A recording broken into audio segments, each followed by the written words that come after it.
a teacher. You can only open the door a bit for someone to see what could happen beyond ideas.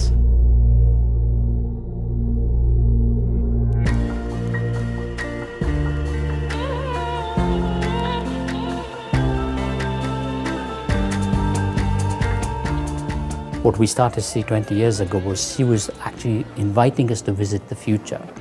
And as engineers, we started to question ourselves because we always rely on the past.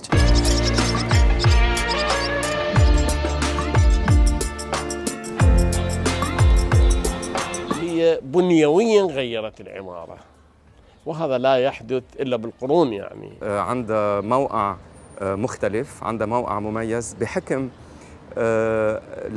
اللغة الهندسية اللي ابتكرتها للقرن الجاي. Parce que Zaha Hadid souhaitait des bâtiments qui soient quasiment en apesanteur. She is always very, careful to have people feel comfortable.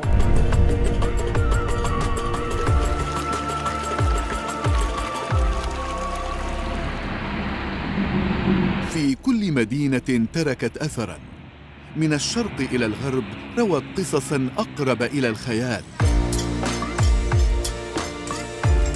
تجلت في تحف معمارية على مساحة المعمورة. جسدت نقلة جديدة في مفهوم وشكل وهدف العمارة. وكان آخرها استاد الوكرة في قطر، الذي سيشهد نهائيات كأس سمو الأمير 2019. فمن هي زها حديد؟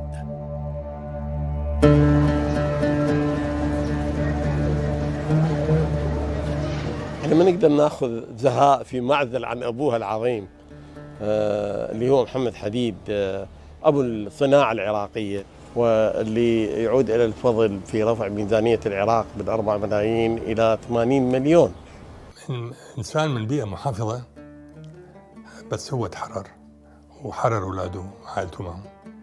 يعني هنا تجي مهمة والدها انه جزء من شخصيته انه يعطي الحريه لبنته.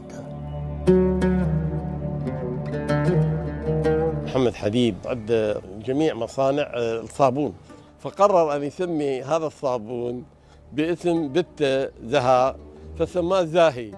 فلذلك العراقيين الى حد هاللحظه لما يريد يشتري من السوق سائل الصابون يسميه زاهي، واللي تسميته جايه من اسم زها حديد.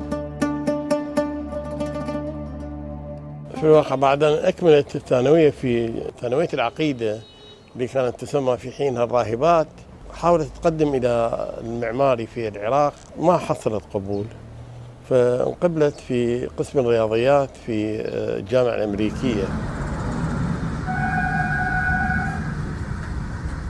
يعني كانوا قلائل ان النساء اللي يروحوا يدرسوا برا.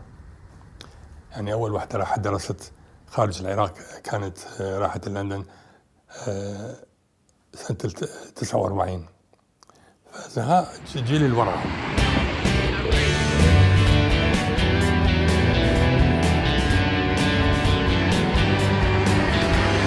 إلى أن دخلت العالم الحقيقي، عالم العمل، أي واحد يجي بالجديد يريد يدخل ويصارع هاي المكاتب الكبيرة ذو الخبرات العالية، تكون كل صعبة إلها.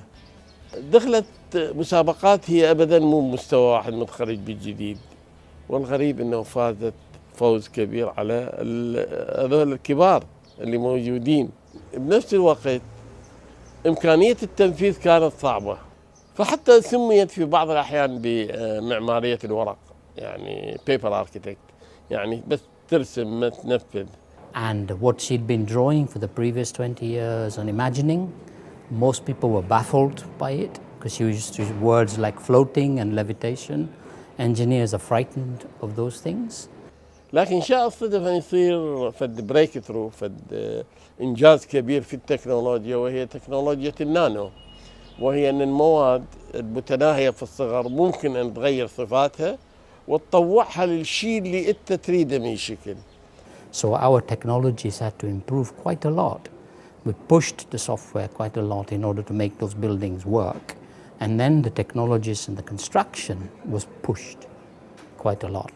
So although before that point everybody thought she was just crazy and the work was something between fantasy and feasibility.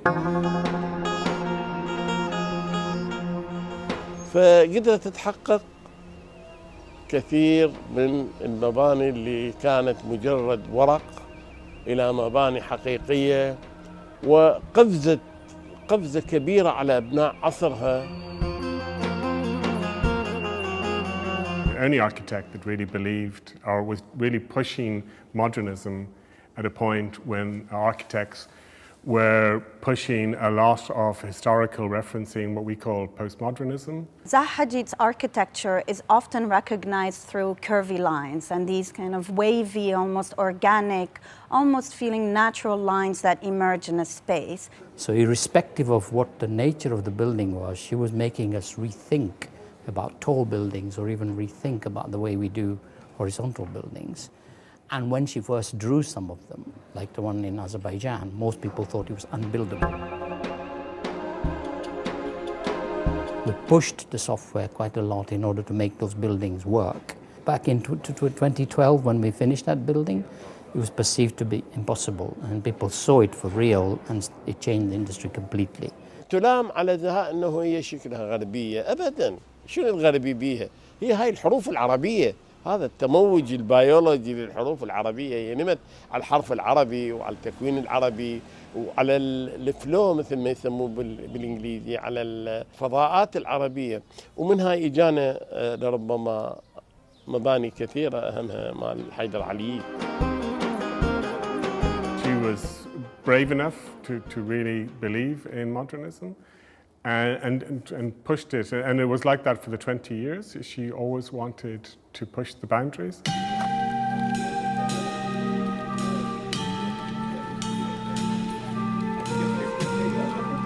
I worked quite closely with Zaha for the 13 years at the office, and it's really fascinating because with time I still keep learning things from that time. She gave the designers a lot of space and a lot of freedom to explore, and she realized that that was the most creative environment that she could create for all of us. She had a presence, and she knew how to also make her presence known into any space that she would walk into.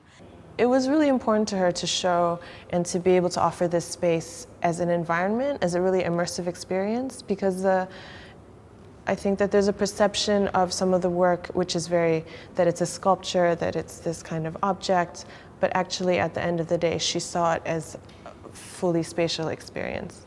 Being modern and being contemporary and looking at all of those factors and values, I would say is the constant theme that Zaha instilled and then wanted. And of course she would also talk about innovation, wanting to do something different.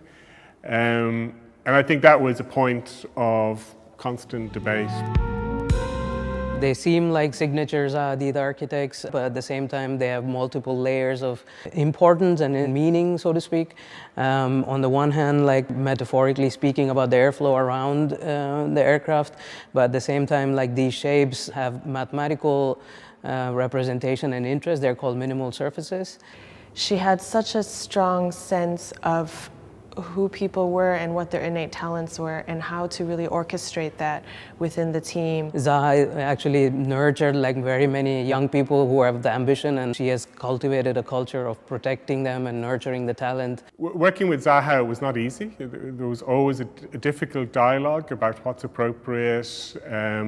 Most of the work, and the reason we attract and retain talent was because it was a studio. She was not coming up with the idea for every project. She was not involved in the detail, but she was involved in the dialogue and the critique of projects. The idea of the wave, of the fluidity and organic feeling that it is to swim. People have, since it's been opened, responded to that. They just immediately, like I was saying, they immediately get that kind of why the free-form organic roof is such.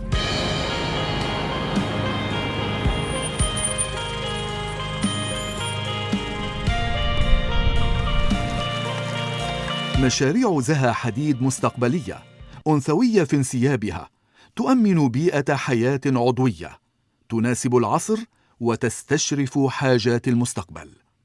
لذا أخذت حيزها الأكبر في عالم العمارة، واستعصت على فهم من لم يتخيل يوما أن تتحول العمارة إلى أبجدية العصور القادمة.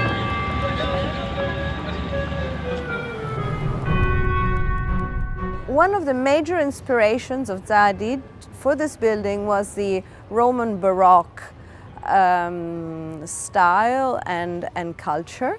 And in fact, it's quite clear. I mean, there's barely a straight wall in the whole museum, and it's all, you know, curves, and one gallery enters the other, and it's there's no clear division between one gallery and the other. Her work is usually breaks the border of whether you're an architect or engineer. It doesn't really matter. There's no border between the two. Whether it's a building or landscape, it doesn't matter. There's no border. People call it fluidity, but actually it was another sense of imagination that she was inviting us all to visit. En 2002, les élus voient donc ce bâtiment sur esquisse et se disent « Waouh, on n'a jamais vu quelque chose comme ça ». Ils se disent « On prend ce pari-là avec cette femme-là et on lui donne carte blanche pour revitaliser ce quartier ». Donc l'idée a été de donner un nouveau souffle à ce quartier en implantant un bâtiment de service public culturel avec une architecture emblématique qui permettent de redonner à la fois aux habitants des services et de l'attractivité au quartier. كسرت حاجز كبير، والغير لازم يفهم منها انه واحد اذا عنده ابداع، اذا هو فوق الاخرين بالشغل بدهم يحترموه واحترموها. She had a very strong intuition and a sense for how she felt within a space, and I think that's what she wanted to also then create and offer to the world.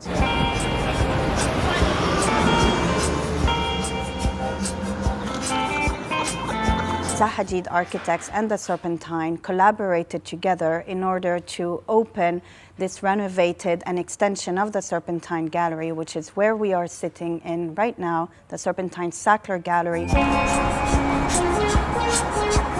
Zaha Hadid imagined drawings not as a way for actual or factual representation of a building. She believed that her drawings and her sketches should describe complex architectural ideas.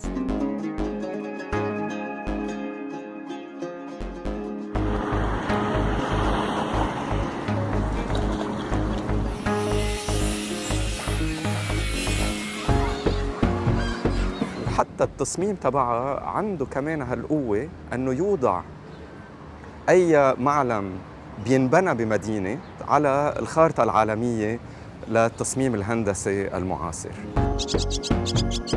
المبنى بيجاوب على الشروط المدنية بس عنده استقلالية تامة من الناحية الهندسية.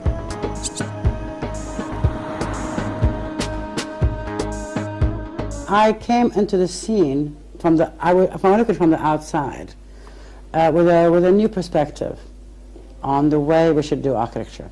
You know, it was lucky I won a competition, but it was because I worked extremely hard.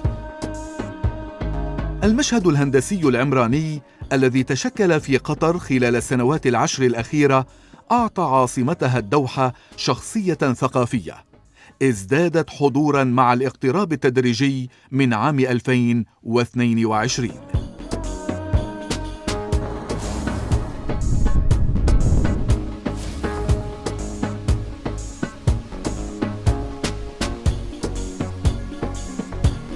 The Qataris wanted this particular stadium to relate to the seafaring tradition of Qatar and Al-Wakra, which is that they used to fish for oysters. It would be so sentimental and it would be so meaningless, that type. So you need to abstract it, and you need to abstract it in a way that then gives it a contemporary language. But at the same time, it has a resonance and a kind of emotive resonance. تم التصميم من قبل المصممة العالمية زاها حديد واللي نشوفه مستوحى من التراث المحلي.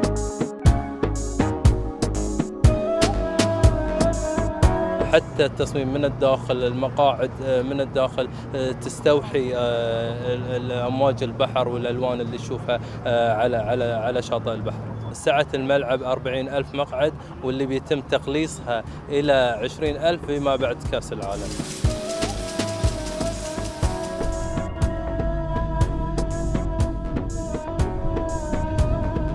The interior of stadiums is pretty much determined by FIFA, by Green Guide, by TV companies. So there's a very set interior layout, the seating bowl, where the cameras are. So really you're only left with the exterior space and how you wrap that kind of very prescriptive seating bowl and accommodation. It's like many strands coming together, and the job of the architecture is to pull all of the technical, the aspirationals, all into a kind of seamless embodiment, and at the end to have that fully resolved and to look singular. And there's many functional requirements that are required. اليوم احنا نشوف مشروع مكتمل، الأضلاع خلفنا في مسطحات خضراء بما تزيد عن 100,000 متر مربع، في مسارات للجري والدراجات الهوائية بما يزيد طولها عن 4 كيلو متر. واليوم احنا بنستفيد من استضافة كأس صاحب السمو الشيخ تميم بن حمد، واللي بيجهزنا لكأس العالم 2022. We have something that's quite unique to this locality, to this culture. Of course, this is a fully functional football stadium that will be memorable, hopefully, in the World Cup. But long after, we hope that it really becomes very clearly associated with Al-Wakra and Qatar. في مسيرتها القصيرة نسبياً، لم تمر زها حديد مرورا عابرا، غيرت مفاهيم، رسمت مسارات جديدة لمستقبل العمارة، تركت ما يقارب 900 مشروع في 40 مدينة، والأهم أن المدرسة المعمارية التي ابتكرتها مستمرة مع أجيال جديدة. It's difficult for me to separate because it's not just someone that I look up to, but it's someone that, like I was saying before, I continue to learn from every day. But she was no saint, obviously. She had a temper. She could come in a very bad mood, which would take her hours to cool down sometimes. But she was very generous and very decent and never sacked anybody, always willing to give people second chances. I think she was shy. She obviously made most people around her, men and women, nervous. And for that reason, you would always go in at your best, because you wouldn't want to walk in and suffer the assault by her intelligence. أنا إلى حد الآن من أنظر إلى زها، رغم أنه أنا أدرس، أنا أتعلم، فزها هي معلمة الأجيال القادمة.